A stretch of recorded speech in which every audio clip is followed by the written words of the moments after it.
Hey, the Muffin Show here. I'm excited to talk about one of my favorite new pets from the Unicorn Pack. It's the weirdest sniper pet that Super Hot Pets has introduced. It is, of course, the vampire bat. Although, maybe I'm just saying it's my favorite because I've recently been listening to an audiobook of Dracula by Bram Stoker. You know, the Dracula. And narrated by Mike Bennett, which I will say, if you are interested in listening to an audiobook of Dracula, Mike Bennett does a fantastic job. I don't know where all it's available. I just know on Apple Podcasts it's free, so I really recommend that. But anyway, getting back to Super Hot Pets, getting a decent start here with 3 axe handle dogs. The hound is an interesting pet because at first glance its power seems so ridiculously good, but then it's just kind of, it's fine. Like the 10 damage. It didn't have to be 10 damage. They could have easily made it like 6 or even like 4 damage, and it would have been mostly the same. Here I got 2 level ups. The first one, I grabbed the wyvern. That's why I went ahead and grabbed it before. Normally when I have 2 level ups set up, I see what's offered for both before I make any decisions. But seeing as that wyvern did show up off of the first one, I wanted to have more options. And I'm always happy to grab a wyvern. Got a nice tie there, which is, I'm always happy to be on turn 4 with all 5 of my hearts intact. So let's go ahead and talk about the vampire bat. The vampire bat is a weird pet because you look at its ability and it seems meh. Even when you consider that there's a tier 1 pet that gives weakness, it's like, okay, so that turns it from 3 damage to 6. I guess that's good. Of course, the vampire bat has almost no attack, and there aren't very many good attack scaling options. You don't really want to use the food that removes 2 health to give 5 attack, because if you're a vampire bat build can lose if your vampire bat gets sniped at the start of battle, which it's not a huge problem in the Unicorn Pack specifically, but especially if you're playing customs or weekly, that could be a real issue. I guess what my point is the vampire bat, at first glance, I thought, seems whatever. And then I started playing builds around it, and I was like, wow, I am entering fights with none of my pets have any health, and yet I'm somehow winning.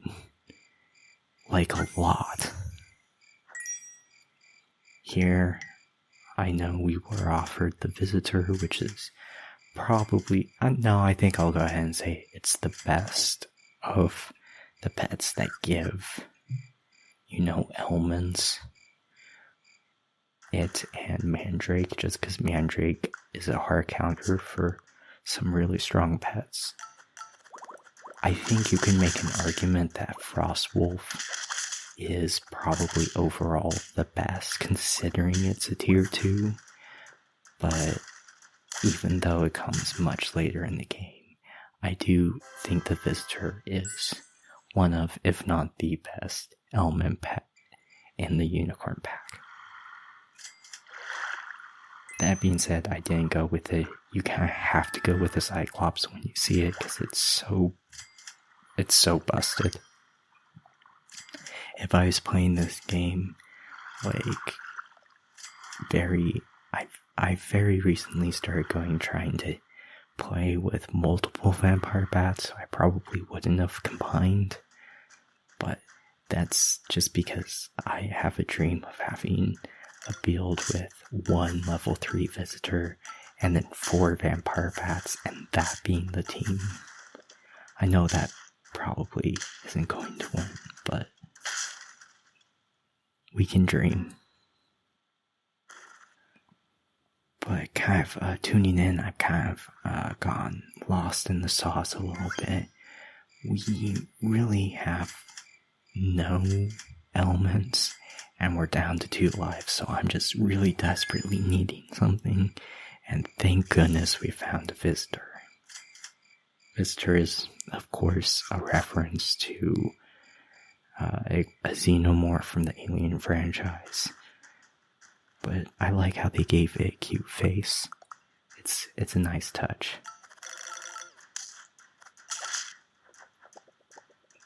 I think it's interesting in this fight that my Mandrake got dazed, and so it didn't give another pet dazed, which is a tasty little bit of irony. Fortunately, that doesn't end up mattering. We won the fight anyway. You'll notice I gave the vampire bat the health potion. I think the health potion is probably the best new food introduced in the unicorn pack. Just putting it on a level 9 pet and getting that pet an extra 9 health is actually really good. It's not as good as, a melon or a pepper, and obviously not as good as a peanut or a coconut, but still it's quite good. And if you're having a little struggle trying to win in the unicorn pack, I think there's a lot to be said for using more health potions than you might initially think. We just grabbed the Manticore. This is where exposure from the visitor gets real crazy, because now instead of doubling damage, it triples it. Which means that our bat's going to be dealing 18 damage to pets that become exposed.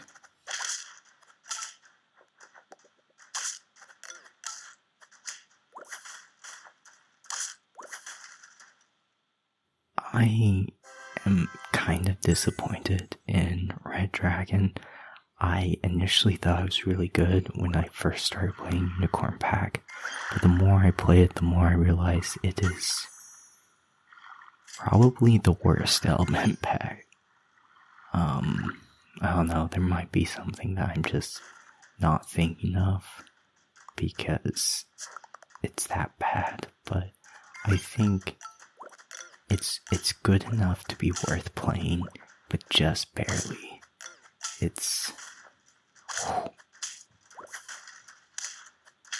27 damage off of that exposure with a vampire bat. Now that's insane.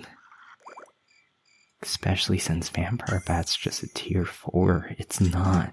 You can get it early.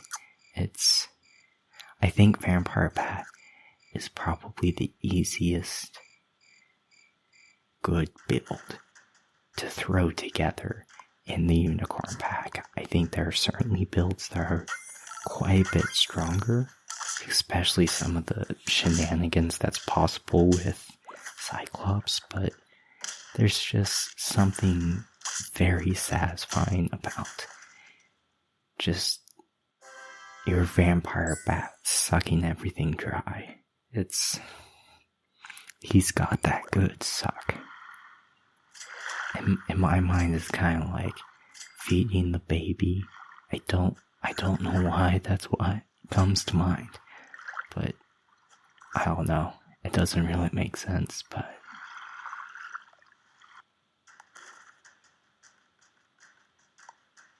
yeah, I don't really have a way to defend that. I am juicing up all these pets with health potions to great effect, I would argue.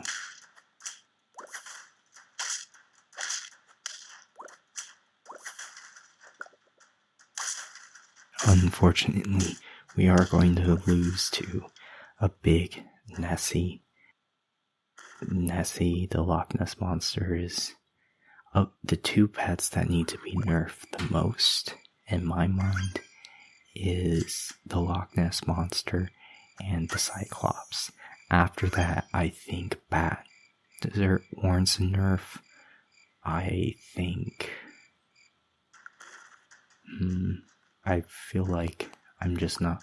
Chimera warrants a nerf, absolutely. I'm not sure how many other ones warrant a nerf. There probably are some.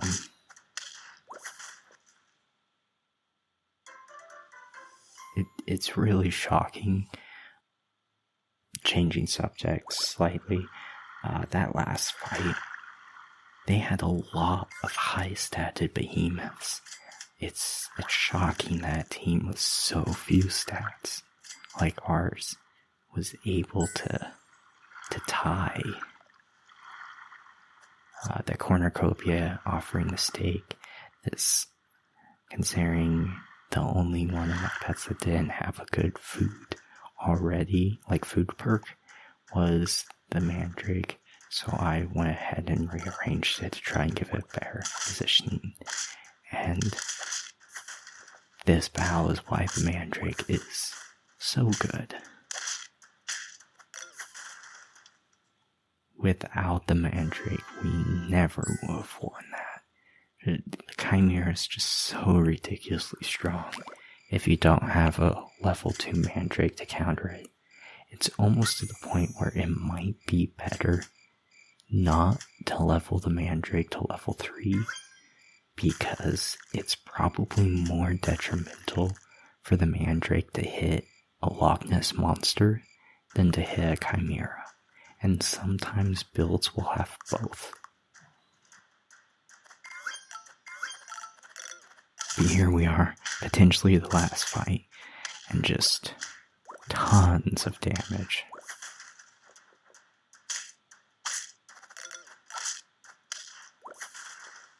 $36 damage. And that wasn't even with the Manticore. Leveled up again. Wow, that would have been absurd.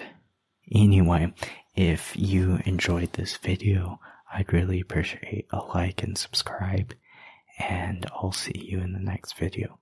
Thank you for watching. Bye-bye.